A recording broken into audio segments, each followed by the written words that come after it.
ఈ బిజినెస్ ఏదైనా మీ ఊర్లో ప్రమోషన్ చేయాలంటే అది సుమన్ టీవీతోనే సాధ్యం. ఇప్పుడే సంప్రదించండి.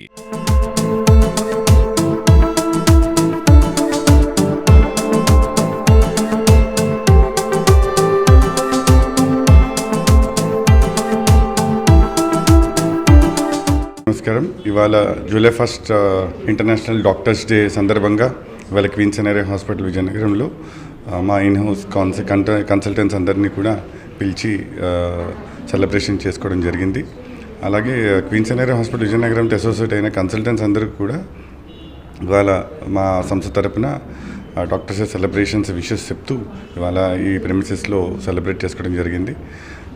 మనం ప్రతి సంవత్సరం జూలై 1ని అంటే ప్రత్యేకంగా డాక్టర్స్ ఎందుకు సెలబ్రేట్ చేసుకుంటామంటే వాళ్ళు చేస్తున్న ఈ స్ఫూర్తిదాయక కార్యక్రమానికి, వాళ్ళు చేస్తున్న సేవకి ప్రతీకగా ఒక రోజు అంతా వాళ్ళకి కేటాయించి చేయటం వల్ల వాళ్ళకి ఒక ఇంపార్టెన్స్ మనం అందరం ఇస్తున్నామని తెలియజేయడానికి ఇలాగా మా లాంటి ఆర్గనైజేషన్స్ అన్నీ కూడా ముందుకొచ్చి కన్సల్టెంట్స్ అందరికీ కూడా వాళ్ళని ఈ రోజున గౌరవించి వాళ్ళు చేస్తున్న సేవలకి గుర్తింపుగా సెలబ్రేట్ చేసుకోవటం, వాళ్ళకి గిఫ్ట్స్ ఇవ్వటం, సరదాగా వాళ్ళతో ఆటలాడిపించటం. It's like celebration for them, for the service they are contributing to the society, for the betterment of the society.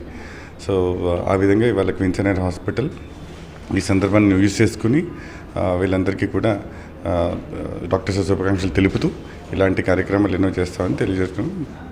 Black and అందరూ కూడా ఎట్లా అంటే స్టార్టింగ్ వచ్చిన దగ్గర నుంచి వాళ్ళ దగ్గర నుంచి కూడా నేను అంతే అటాచ్డ్ గా ఉంటాను అన్నమాట. అలా అలవాటు అయిపోయింది. Every staff and every person, every even class 4 వాళ్ళు కూడా మన మేడం అంటే అందరికి అది అలవాటు అయిపోయింది.